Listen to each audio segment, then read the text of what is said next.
So we were doing work, energy, and power in the last class. We had done, the examples. इसके पहले वाले. Now there are few more examples which are there, and then we'll do the previous year's questions, which has already come in exams. So this figure shows a smooth curved track terminating in a smooth horizontal part.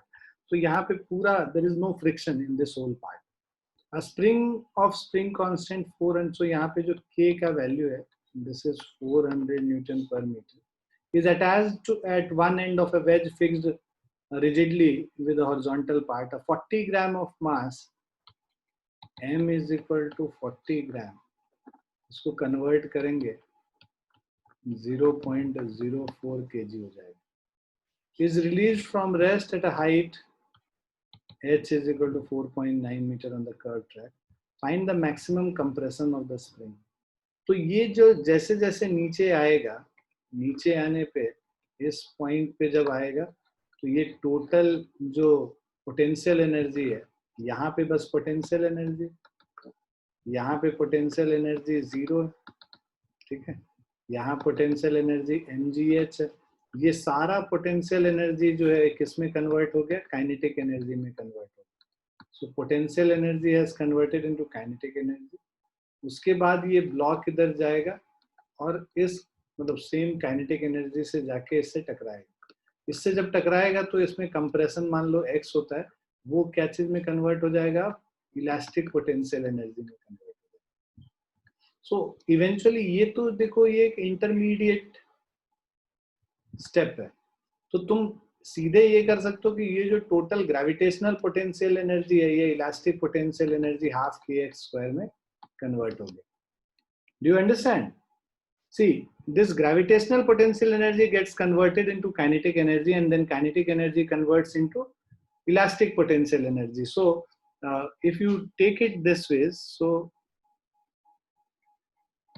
by conservation of energy,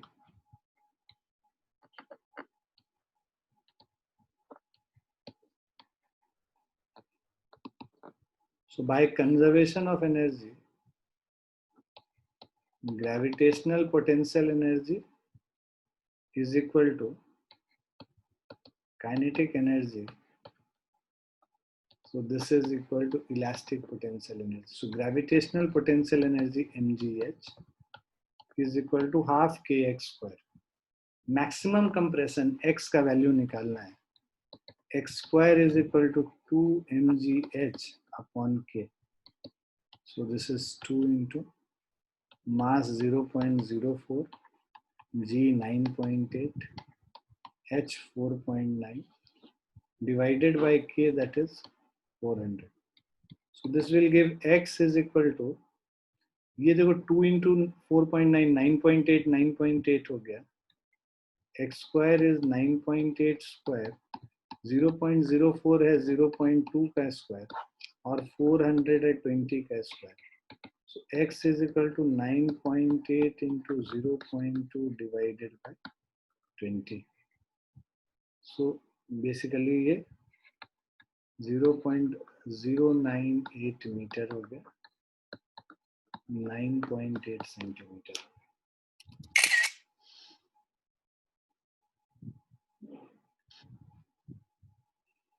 clear है?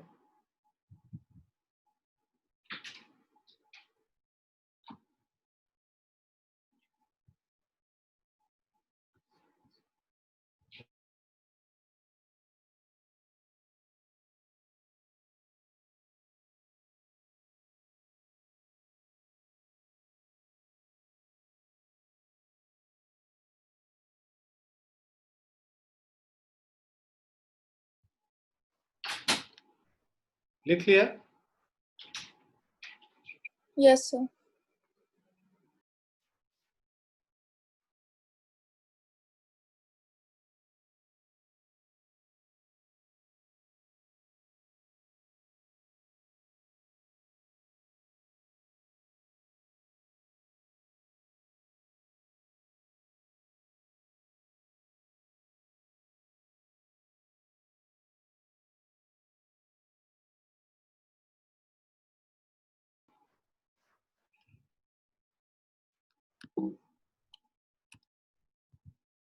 अब ये next question देखते हैं।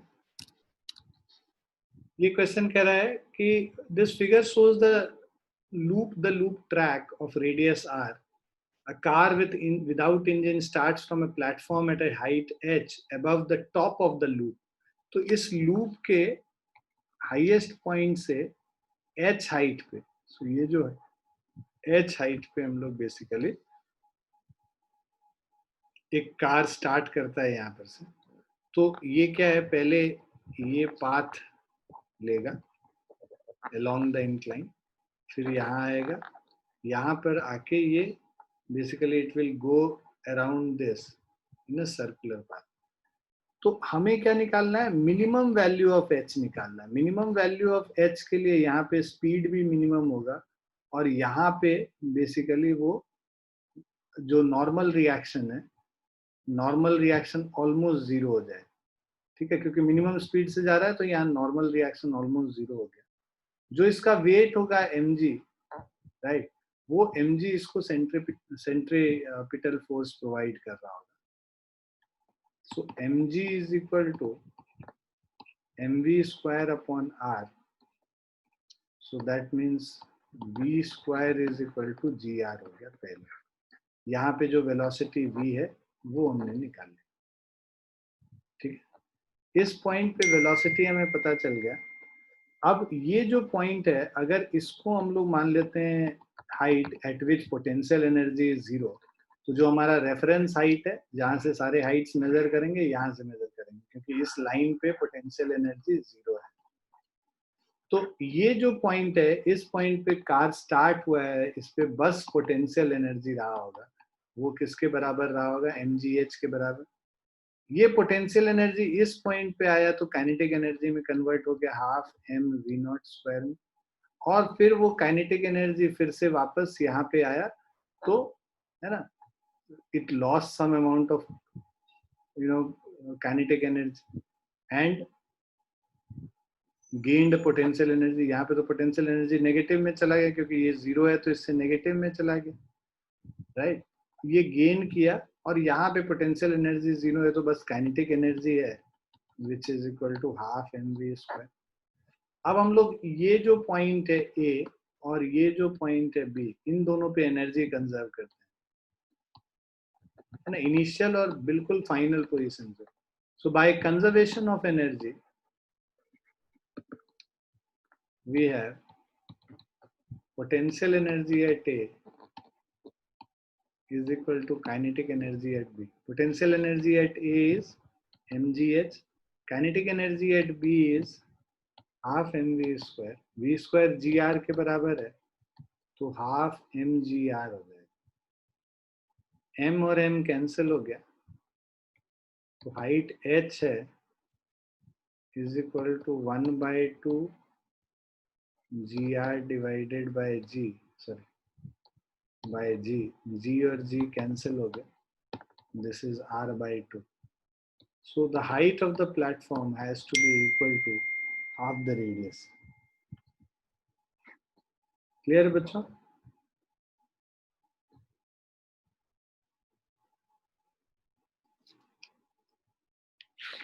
Clear है सभी को? So minimum ये height होना चाहिए, so that the car loops the loop. Loops the loop मतलब पूरा एक लूप में मूव करके वापस वहां पे है।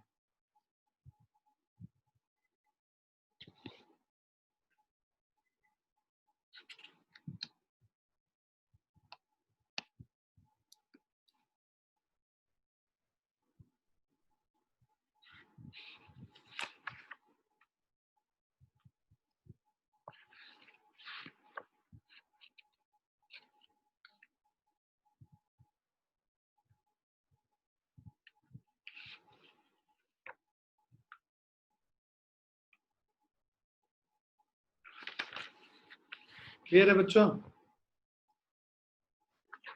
Yes, sir.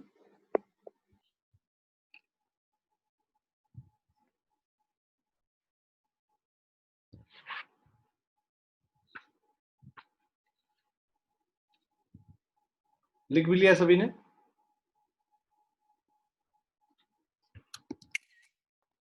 Yes, sir. अब जो होमवर्क है तुम्हारा इस वीक का, हम लोग का ऑब्जेक्टिव 1 और ऑब्जेक्टिव 2 HC वर्मा से ये करना है, और उसके अलावा क्वेश्चंस करने हैं HC वर्मा के अनसॉल्व, जितने कर सकते हो, ठीक है?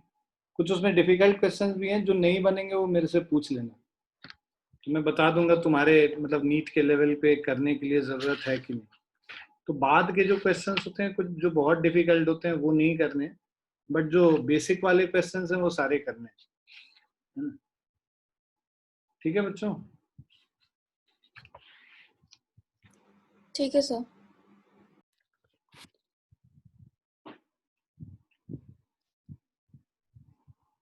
अब इसके आगे हम लोग करेंगे। अब आप लोग को क्वेश्चंस देंगे, आपको पहले ट्राई करना है, कोशिश करना है करने का। कर पाएंगे तो अच्छी बात है, नहीं कर पाएंगे तो भी मैं बताऊंगा, ठीक है? Both cases I will tell you whether you are able to solve और not solve. Please attempt this first one. Chat चूट में नहीं लिखना, बताना है हमको, ठीक है? हम चैट नहीं देख रहे हैं।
Sir, 100.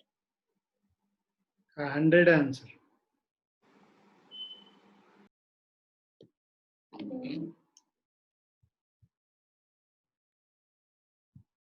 जो कह रहा है 300 joule of work is done in sliding at 2 kg।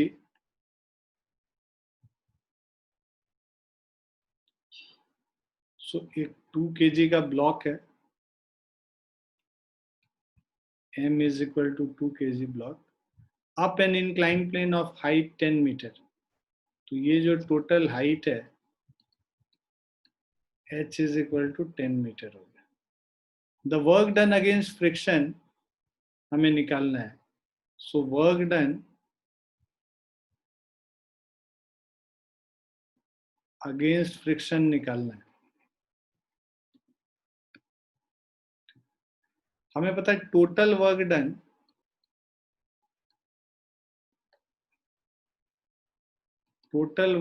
is equal to 300 joules.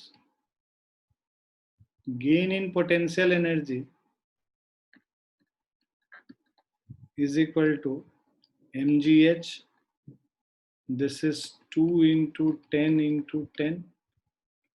So this is 200 joules. तो तुमने वर्क डन किया 300 जूल्स, तुम गेन किए पोटेंशियल एनर्जी 200 जूल्स, राइट. तो मतलब 100 जूल ऑफ एनर्जी कहाँ गया? वो वेस्ट हो गया. वेस्ट हो गया किसके अगेंस्ट? फ्रिक्शन के against. So work done against friction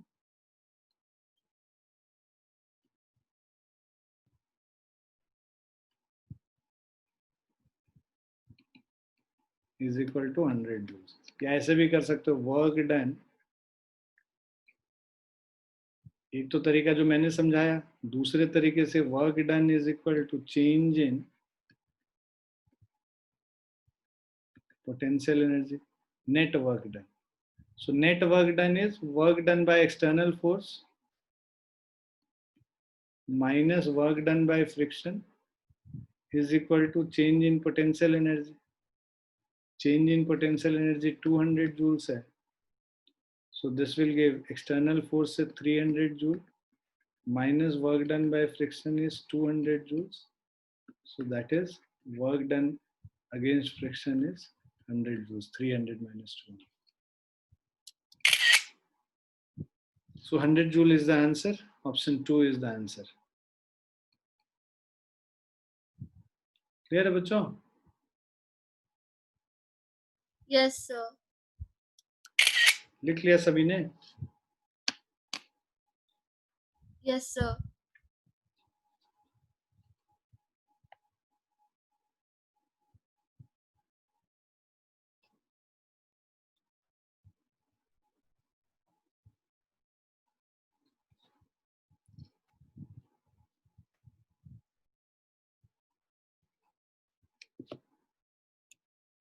Try this next one.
Sir, 8/3 joules.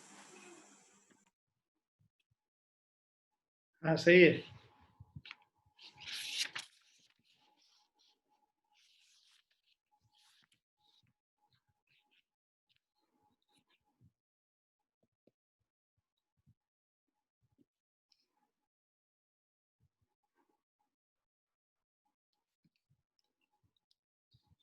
तो क्वेश्चन में कह रहा है a body of mass 3 kg is under a constant force which causes a displacement s in meters in t given by the relation s. Displacement s is equal to 1 by 3 t square.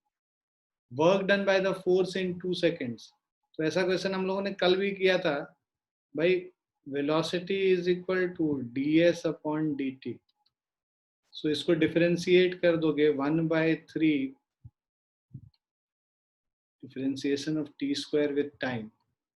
So 2t by 3 हो जाए. T square का differentiation 2t divided by 3. अब velocity at t is equal to 2 second. So v at t is equal to 0. इसको u लिखेंगे. This is equal to 0. Time की जगह 0 डालेंगे. v at t is equal to 2 seconds is equal to, so v is equal to 2 into 2 by 3, 4 by 3 meter per second. Velocity निकल गया 4 by 3 metre पर second. अब इसके बाद work done. So w is equal to, work done is change in kinetic energy. ये work energy theorem से. So by work energy theorem,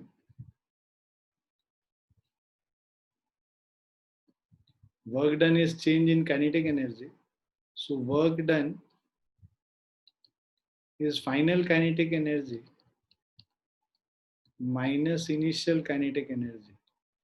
Final kinetic energy is half into m is 3, v square means 4 by 3 ka whole square minus 0. So 16, so 1 by 2 into 3 into 16 upon 9. So this is 8 by 3 joules. So work done is 8 by 3 joules. Option 3. Clear है बच्चों?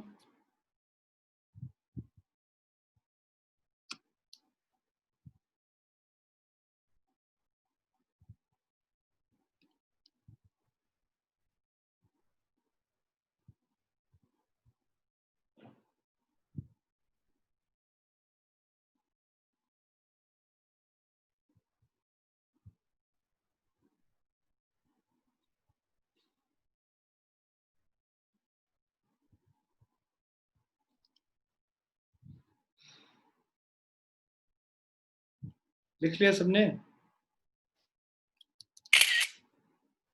Yes, sir.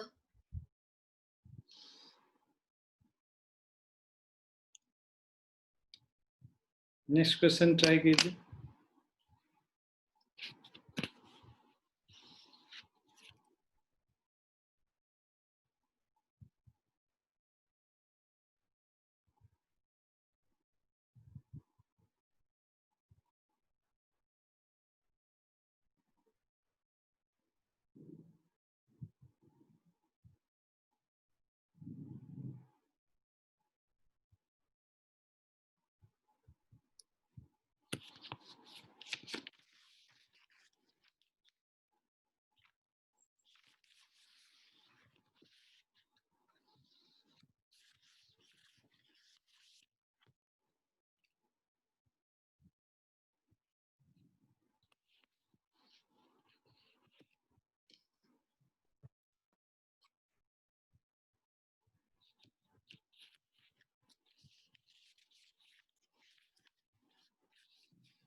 So second option. And second option है answer इसका.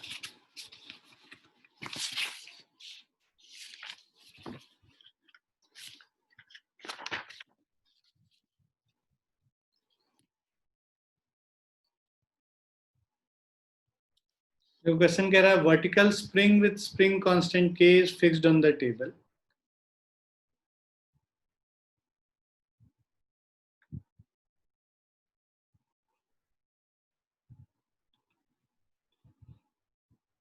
Is fixed on the table. A ball of mass m at a height h. So you have a ball of mass m at height h above the free upper end of the. So this is height h. Sorry. Okay. Above the free upper end of the spring falls vertically on the spring, so that spring is compressed by a distance d. तो ये जब इस पे गिरा तो ये compress होके spring अब यहाँ पे आ गया, तो डिस्टेंस d से और ज्यादा कंप्रेस हो गया. ठीक है. So that the spring is compressed by a distance d, the net work done in the process. So work done is equal to change in potential energy. Initial potential energy कितना है? Change in potential energy means initial minus final. Initial potential energy minus final potential energy. So जो loss हो रहा है potential energy में, that is equal to work done. ठीक है. जैसे कर loss in potential.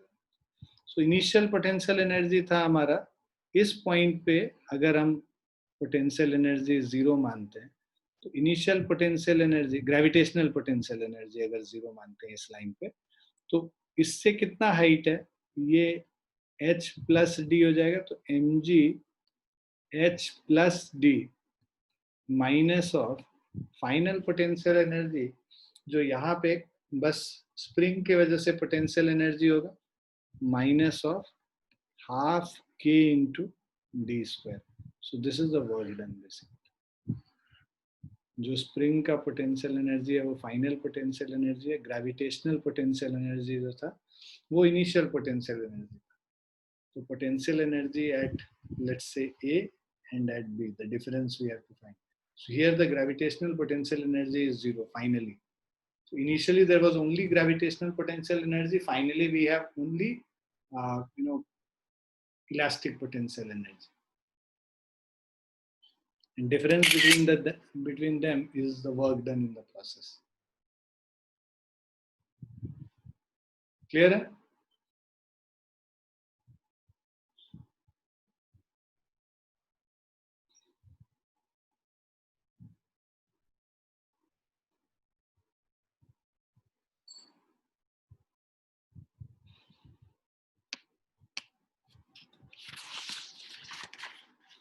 क्लियर है बच्चों?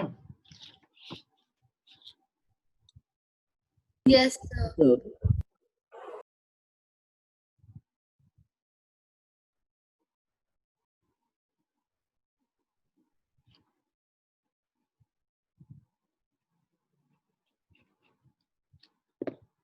देख लिया सभी ने?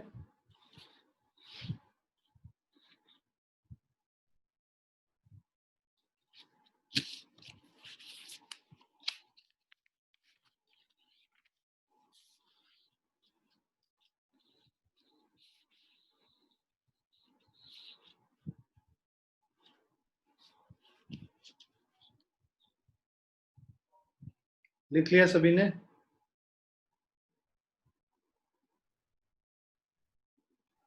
Yes, sir.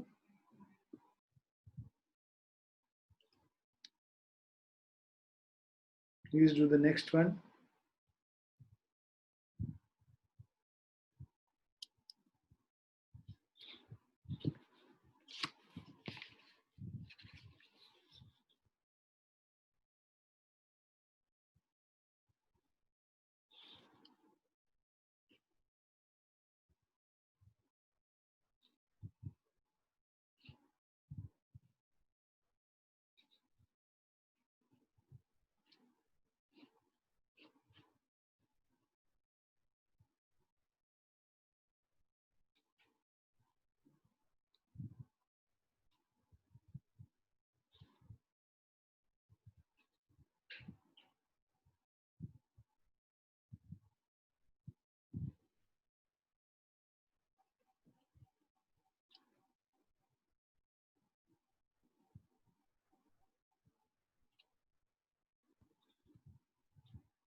तो सर आंसर सी है क्या?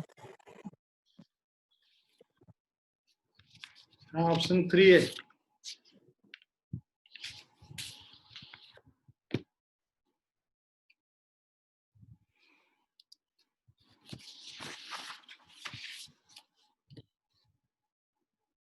फोर्थ क्वेश्चन है, a block of mass m is attached to lower end of a vertical spring.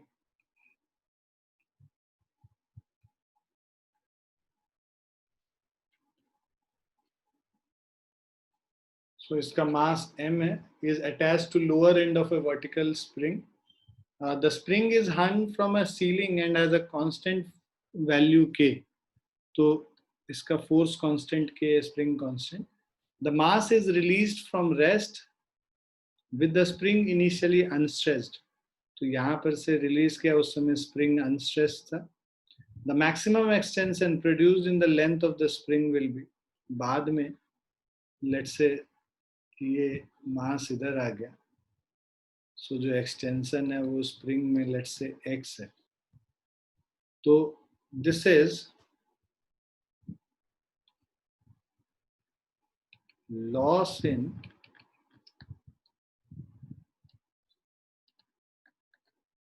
gravitational potential energy is equal to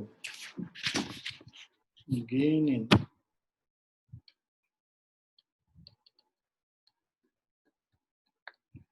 elastic potential energy.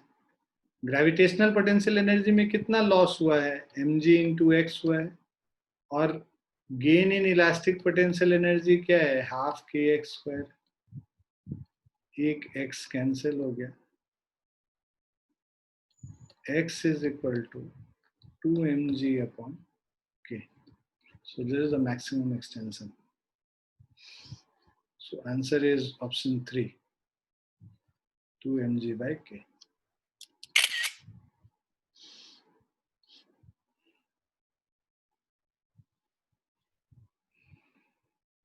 Clear है?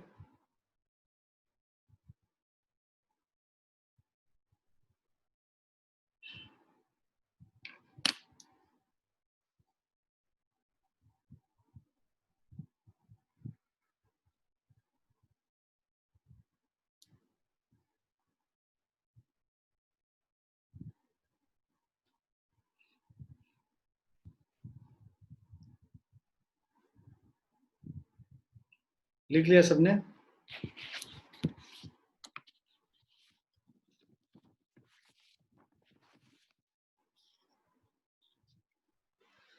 Sir previous year से questions आते हैं या फिर उसके बेस पैटर्न पे? किसको पता है बेटा कि कौन सा क्वेश्चन आता है या नहीं आता है? तुमको पता है? किसको पता? भगवान को पता होगा सर, हम तो भगवान है नहीं.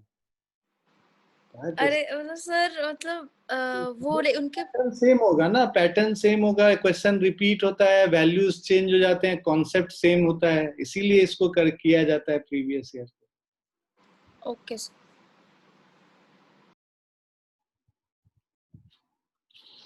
सवाल सब तुम लोग का अजीब अजीब रहता है. कोई पूछता है कि सर ये जो कर रहे हैं इससे क्या फायदा है, कोई पूछता है ये आता है कि कर रहे हैं. तो मतलब या तो हम लोग टाइम पास कर रहे हैं फिर क्लास में. नहीं, तुम ही लोग बताओ कैसे पढ़ाया जाता है, हम लोग वैसे ही पढ़ाएंगे. नहीं नहीं सर, टाइम पास नहीं, मतलब मैं ऐसे पूछ रही हूँ कि बस मतलब मतलब मैं करती हूँ तो क्वेश्चंस रिपीट होते हैं लाइक सेम वैल्यू वाले, या फिर बस like concept based? Concept based भी होता है, सेम वैल्यू वाला भी रिपीट होता है. बहुत क्वेश्चंस हैं जो सेम क्वेश्चंस 3-4 साल आ चुके हैं ऑलरेडी. अगर हम पिछले 12-15 साल में देखें, क्वेश्चन नया कितना बनेगा? There is a limit to new questions. Concept remains the same. Most of the questions you will find, अगर 45 क्वेश्चन फिजिक्स की बात करें तो उसमें से 20 क्वेश्चन देखा देखा सा रहेगा हमेशा. तो हम तो उसी पे टारगेट करेंगे ना कि भाई देखा देखा क्वेश्चन अगर हमको 20 मिल गया तो उसमें तो श्योर शॉर्ट नंबर मिल गए. बाकी जो और 10-15 क्वेश्चन है उसमें हम लोग कोशिश करेंगे कि उसका कॉन्सेप्ट समझ के और उसको वहां पे बना सके. That's the whole idea basically. Anyways,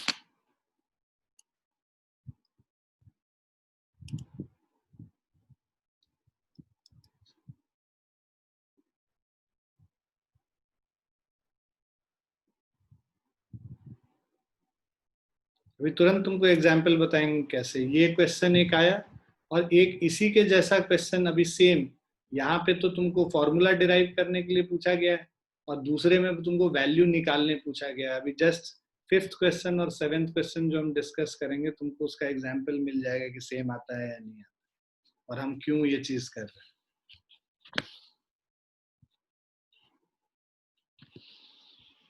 concept का एप्लीकेशन सीखना होगा ना। एप्लीकेशन सीखने के लिए जो प्रीवियस ईयर क्वेश्चन है उससे अच्छा तो कुछ है ही नहीं एप्लीकेशन सीखने के लिए, क्योंकि वो क्वेश्चन आए हुए हैं।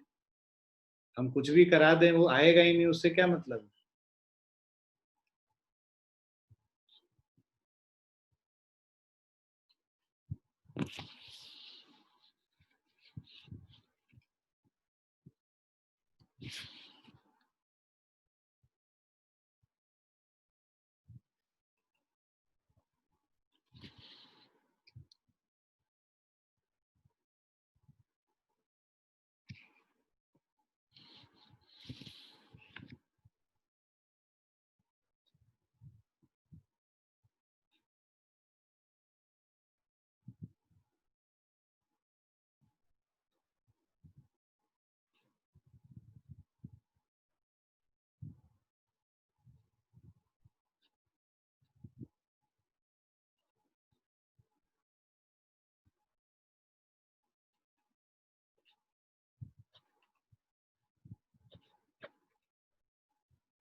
ये थोड़ा सा डिफिकल्ट है, समझो इसको।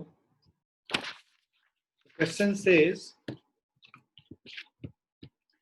N engine pumps water continuously through a hose. Hose pipe होता है ना, जो पाइप होता है जिससे कि हम लोग वाटर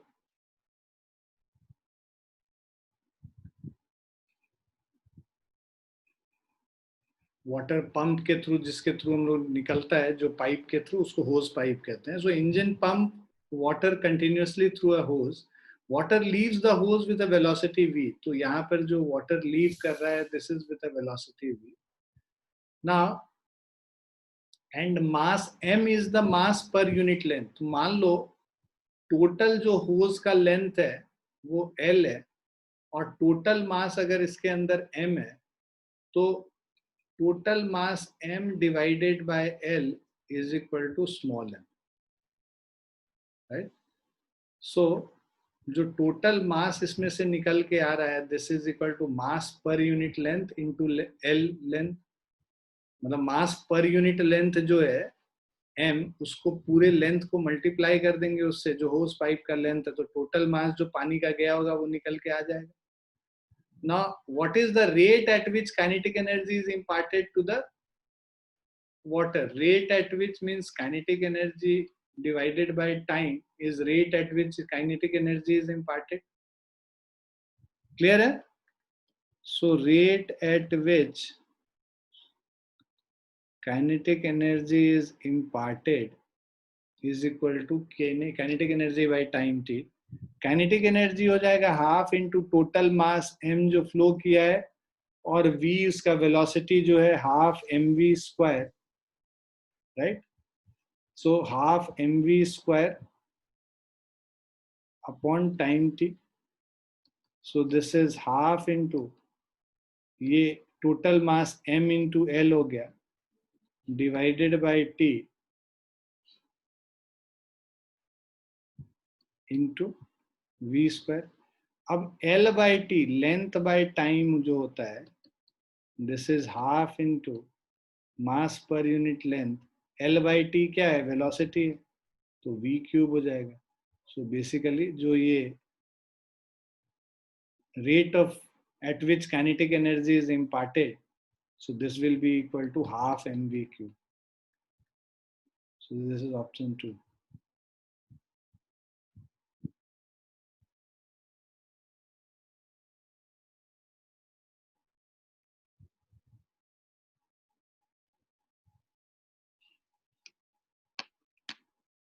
इसको लिखिए 1 मिनट.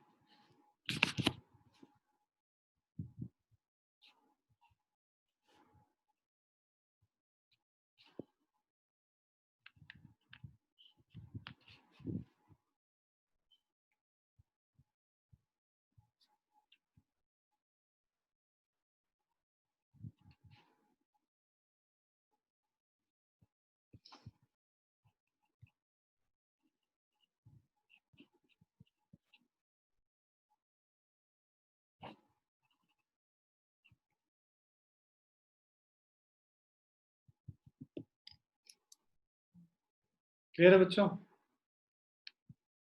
इसको करने का एक और तरीका है कैलकुलस वाले मेथड से.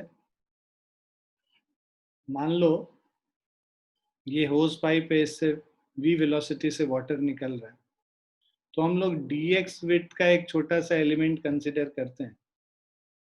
तो ये जो यहाँ एलिमेंट है उसका विड्थ dx है, और ये dt टाइम में ये यहाँ से फ्लो कर रहा है. तो जो वेलोसिटी v होगा this is equal to dx upon dt. ठीक है. अब ये जो dx विड्थ है, हमें पता है कि अगर इसका मास per unit length small m है, mass per unit length is small m, तो अगर हमें dm निकालना है, इस छोटे से dx विड्थ का मास मान लो dm है, so dm is equal to mass per unit length into length of that small element. Length of the small element is dx, so m into dx हमारा मास हो जाएगा इस छोटे से एलिमेंट. dm जो dx विड्थ का जो एलिमेंट है उसका मास m into dx हो गया. so जो काइनेटिक एनर्जी है, kinetic energy half into dm into v square हो गया. So this is half into dm मतलब m dx into v square. अब हमें निकालना है रेट ऑफ काइनेटिक एनर्जी, मतलब काइनेटिक एनर्जी का रेट का change, kinetic energy by dt. ठीक है. Rate at which kinetic energy is imparted. So इसको हम लोग rate at which kinetic energy is imparted यहाँ पे भी dt से डिवाइड कर देंगे, तो half m dx upon dt, half m dx upon dt into v square कर लेंगे. सो dx अपॉन dt हमारा क्या है, v है.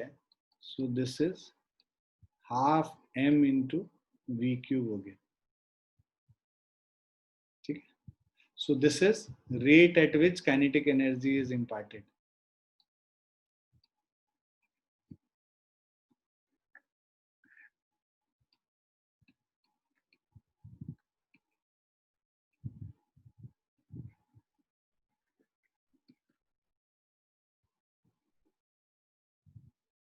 आगे समझ?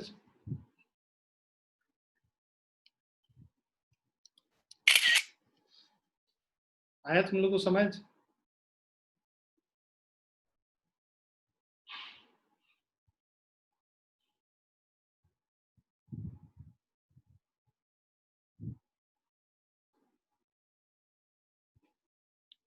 सो रहे हो? आया समझ? नहीं समझ में आया बोलो हाँ ना, बोलना है तो बताओ, नहीं तो बंद कर दें क्लास फिर.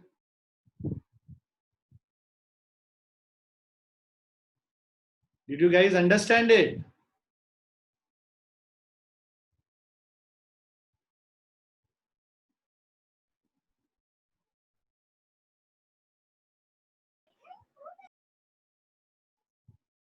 समझ में आया आप लोग को?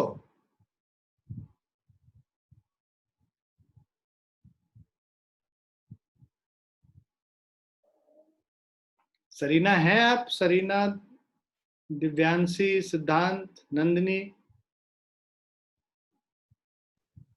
हाँ सर.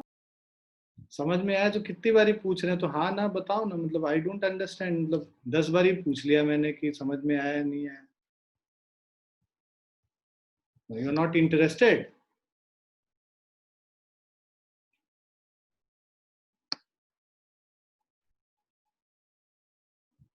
So अच्छा है.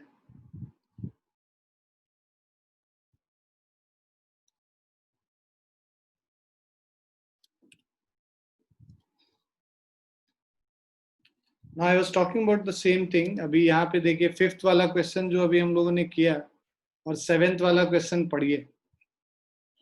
So you will find that it is one and the same thing.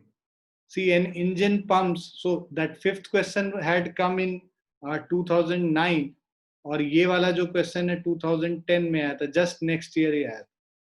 तो तुम्हें समझ में आ जाएगा रेपिटेशन होता है या नहीं होता है.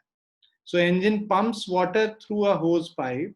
Water passes through the pipe and leaves it with a velocity of 2 meter per second. So velocity is given as 2 meter per second. Mass per unit length of water in the pipe is 100 kg per meter. So small m is equal to 100. Now what is the power of the engine? Power of the engine क्या होगा? Power क्या होता है? Energy by time. So power is equal to kinetic energy by time हम लोग कर सकते हैं. So which is same as half mv cube जो अभी पीछे हम लोगों ने प्रूव किया. So this is half into mass per unit length 100 है और v cube मतलब 2 into 2 into 2 हो गया. ये दोनों कैंसिल हो गए. So power is equal to 400 watt हो गया. So this is the answer.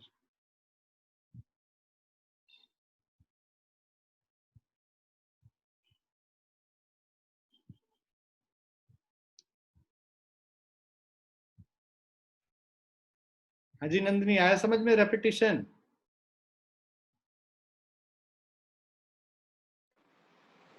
Yes, sir. Please write it down. So this is how question is being repeated. The concept is being repeated. Half mv cube. If अगर यही नहीं निकालने आता है तो फिर आगे क्वेश्चन तो सॉल्व ही नहीं कर पाएंगे. तो ये एक निकालने के लिए पिछला क्वेश्चन आना चाहिए और उन दोनों से अगर हमने पिछला क्वेश्चन पहले जिंदगी में नहीं देखा है तो पहले तो यहाँ पे निकालना पड़ेगा, है ना. जो अभी हम लोग स्मॉल एलिमेंट को हम लोगों ने कंसिडर किया और उससे किया.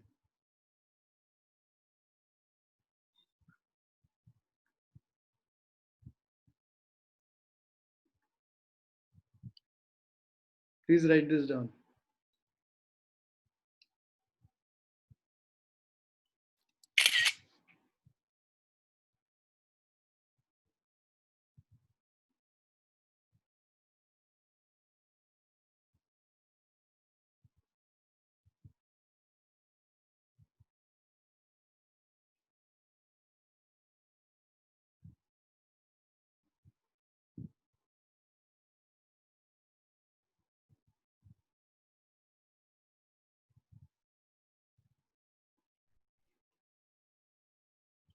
लिख लिया आप लोगों ने?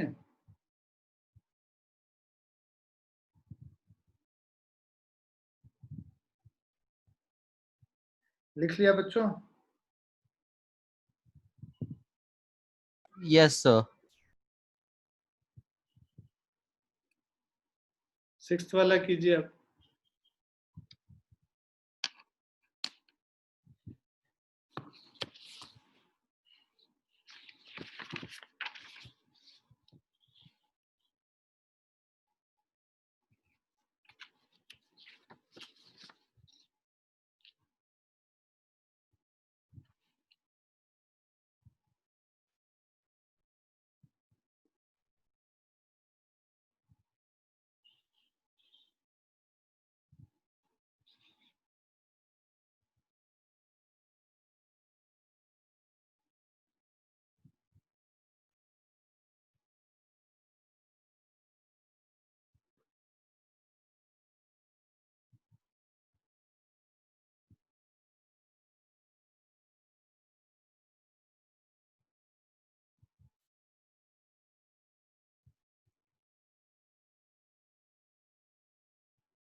सर आंसर 20 जूल्स है क्या? हाँ 20 जूल्स.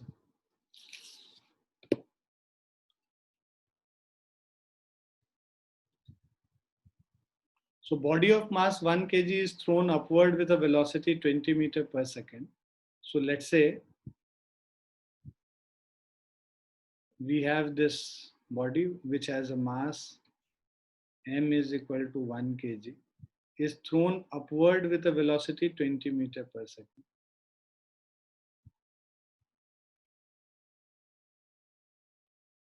So इसको हम लोगों ने 20 मीटर पर सेकंड के स्पीड से ऊपर फेंका.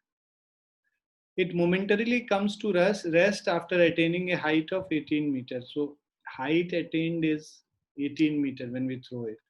How much energy is lost due to air friction? तो आप क्या करो, पहले इनिशियल काइनेटिक एनर्जी निकाल लो, तो हमें पता चल जाएगा. इनिशियल और फाइनल एनर्जी निकालेंगे और जो डिफरेंस आएगा that is the energy loss due to air friction. Initial kinetic energy half mv square करेंगे. So this is half into 2 into v square means 20 into 2, 20. 2 cancel हो गया. So this is, sorry, half into 1 है. So this is equal to 200 joules.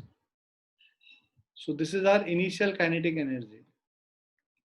Final potential energy is equal to mgh. Mass 1 हो गया, g 10 हो गया और h 18 हो गया. So this is 180 joules. So final potential energy और initial kinetic energy हमें पता चल गया. Now see, देखो इनिशियली हमारे पास 200 जूल्स था, फाइनली हमारे पास 180 जूल्स बचा, मतलब 20 joules of energy has been lost and that is due to air friction. So energy lost due to air friction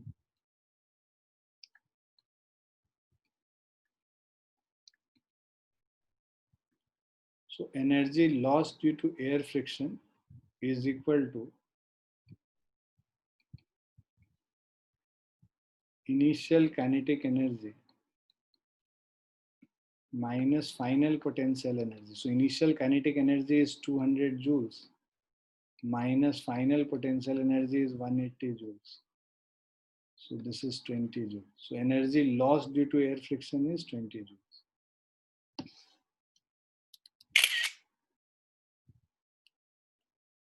Clear है?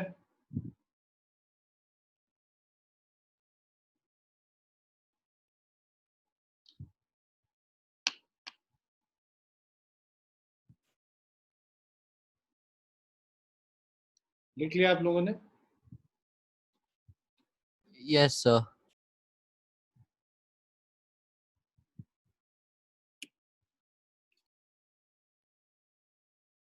Please see the 8th question.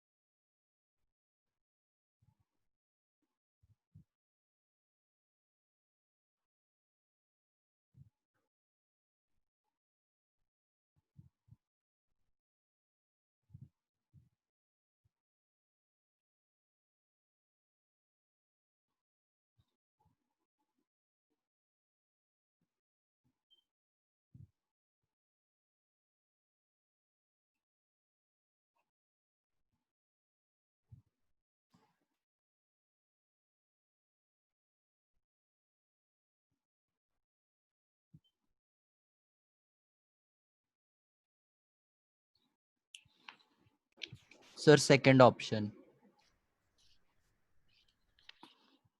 Second option, correct answer.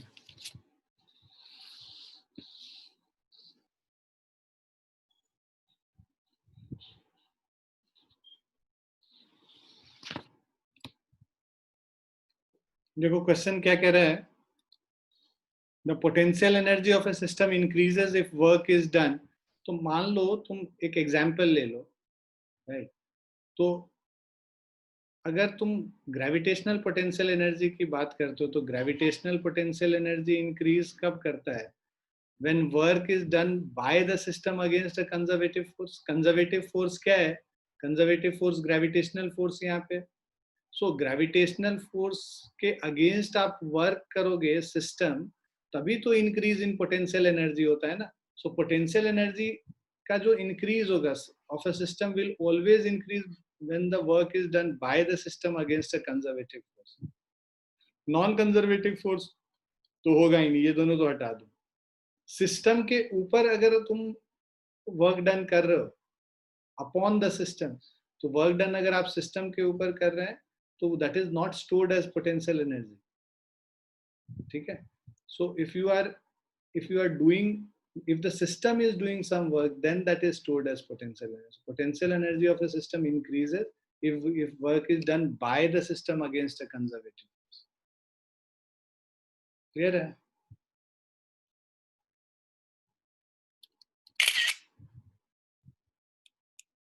Next वाला कीजिए.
Sir answer A है क्या?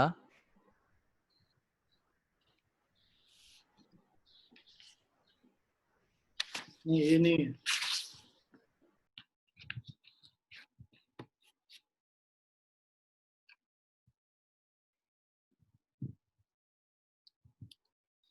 देखो question क्या कह रहा है. Body projected vertically from the earth reaches a height equal to earth's radius before returning to the earth. तो ऐसे प्रोजेक्ट किया, ये अर्थ के रेडियस तक पहुंचा और फिर से it returns to the earth. Right.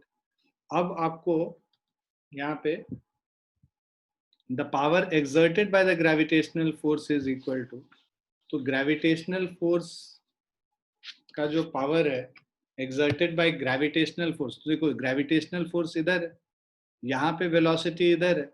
Power क्या होता है? Power is equal to F dot V. Dot product होता है एफ और वी का. सो एफ डॉट वी मतलब F V cos theta.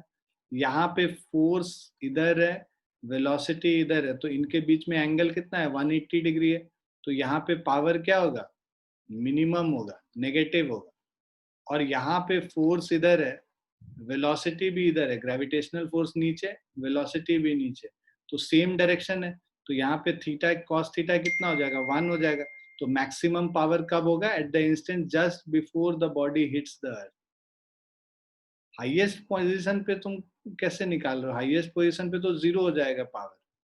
Velocity वहां 0 हो गया ना. आया समझ में? थ्रू आउट कांस्टेंट भी नहीं रहेगा क्योंकि वेलोसिटी हर मोमेंट पे चेंज करेगा. Just after the body is projected में फोर्स और वेलोसिटी ऑपोजिट डायरेक्शन में है, तो थीटा 180 डिग्री हो गया, तो मिनिमम पावर होगा. यहाँ पे थीटा और वी सेम डायरेक्शन में है, तो मैक्सिमम पावर होगा इससे. Second option is the correct option. Is it clear? Yes sir.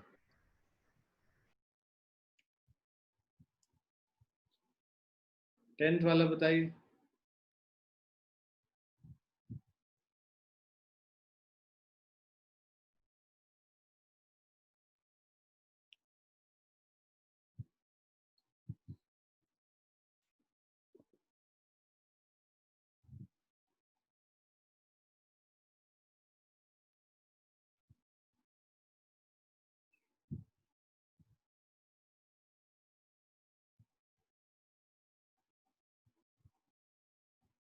Sir 18 joules.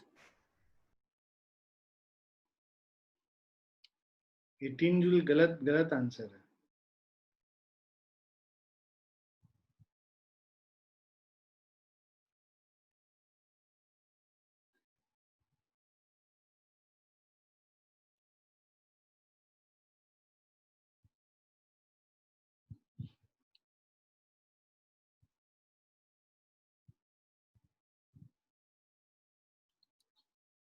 भाई यहाँ पे कह रहा है force on a particle moving in a straight line varies with distance D as shown. तो यहाँ पे देखो ये यहाँ तक फोर्स 0 है, उसके बाद फोर्स 2 न्यूटन है, बाद में फोर्स कम होता गया। Force into displacement work done होता है, तो फोर्स डिस्प्लेसमेंट ग्राफ जब भी बनाते हैं तो वर्क डन क्या होता है, area under the force displacement graph.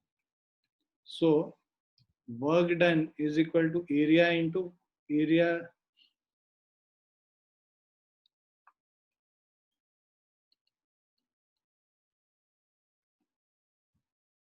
so area under FD graph. So area under FD graph, अब पहले तो इस रेक्टेंगल का एरिया निकाल लेते हैं। रेक्टेंगल के लिए ये 4 इंटू 2 हो गया इस रेक्टेंगल का एरिया, तो 4 into 2, 4 into 2 plus of triangle का area half into base, base यहाँ पे 5 है, ये 4 था, यहाँ बेस 5 है, हाफ इंटू 5 इंटू 2 कैंसिल हो गया। सो 8 प्लस 5 13 जूल्स हो गया। So work done is 13 joules.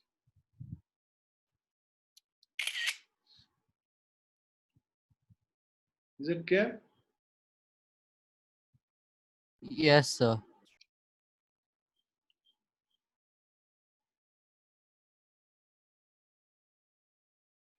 लिख लिया सभी ने? Yes, sir.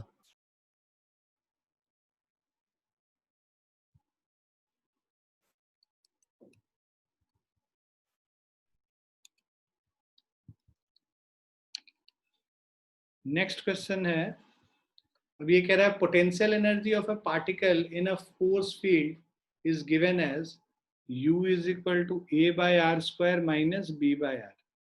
ये पोटेंशियल एनर्जी है। सो अब हमें पता है कि where A and B are positive constant, R is the distance of particle from the center of the field. For stable equilibrium, the distance of the, so for stable equilibrium, तो equilibrium का कभी भी condition पढ़ोगे तो for stable equilibrium you will get minus of du by dr is equal to 0 stable equilibrium के लिए। तो minus du by D R is 0, तो इसको डिफरेंशिएट कर दो आर के रेस्पेक्ट में, minus of d by D R A by R square minus B by R. तो इसको कर लेंगे -2 by R cube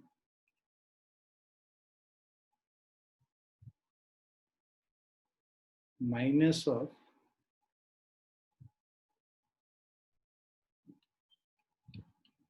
plus of 1 by R square is equal to 0।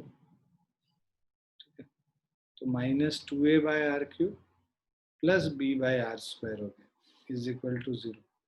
इसको अब इक्वेट कर, मतलब 0 से इक्वेट कर लोगे तो तुम्हें मिलेगा 2a by R cube is equal to b by R square.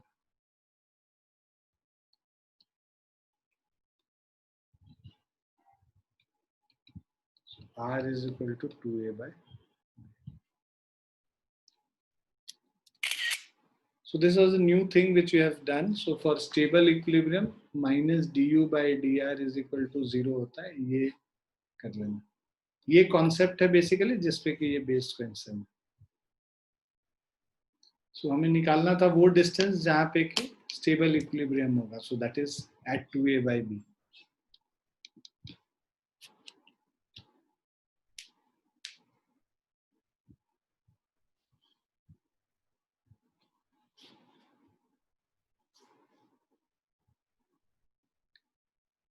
Clear है बच्चों?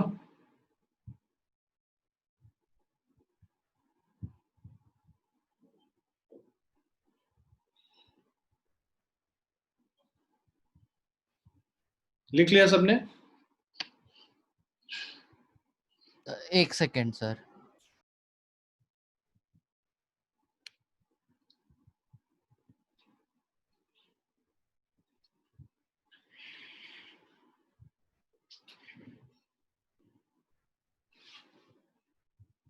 लिख लिया सर. थोड़ा सा तुम लोग ना क्लास में पार्टिसिपेशन ज्यादा रखो, तुम लोग का पार्टिसिपेशन बहुत कम है. मतलब एक बच्चा कभी आंसर कर रहा होता है, कभी एक ही बच्चा, मतलब 2-3 बच्चों का तो आंसर करते मैंने सुना नहीं पूरे जितने दिन हो गए.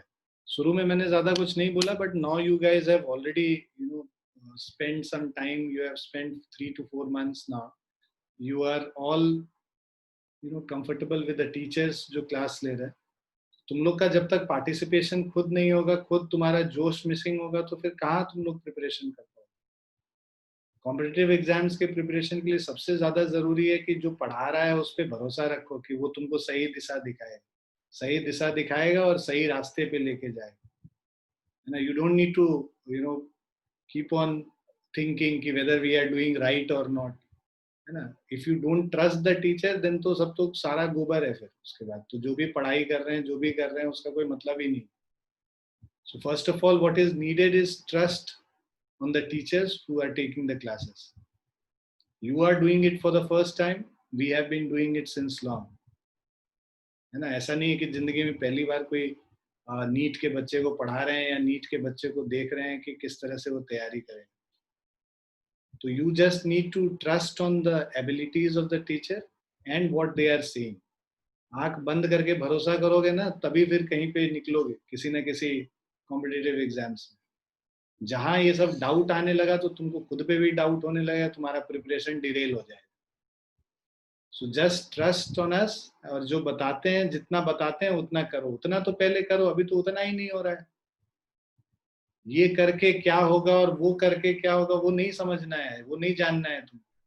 तुमको ये जानना है कि अभी हमको जो काम दिया गया है, क्या मैं वो उसको कर पा रही हूँ या कर पा रहा हूँ या नहीं. उस पर फोकस करो कि जो काम दिया गया है वो तुमने किया है या नहीं सही समय पे. क्या तुम ऑर्गेनाइज्ड वे में प्रिपरेशन कर रहे हो या नहीं. क्या तुम सेल्फ स्टडी कर रहे हो या नहीं. आ रहा समझ में? Yes sir. इसमें भी एक ही बच्चा बोल रहा है यस सर, बाकी 3 तो सो ही रहे. बड़ी अच्छी बात है. चलो I will stop here. I don't want to waste my time also. तुम लोग को अपना काम करना है, जैसे करना है करो. है ना. इफ यू फील कि you need guidance from me, है ना. तुमसे पहले हजारों बच्चों को गाइडेंस दिए और मेंटर किए हैं. तो अगर तुम लोग को लगता है कि मेंटर कराने की जरूरत है तब तो सुनो, नहीं तो फिर तो ये तो सारा ज्ञान का बात है, उसको हवा में उड़ाने दो. ज्ञान लेके क्या करो. चलो बाय एंड टेक केयर.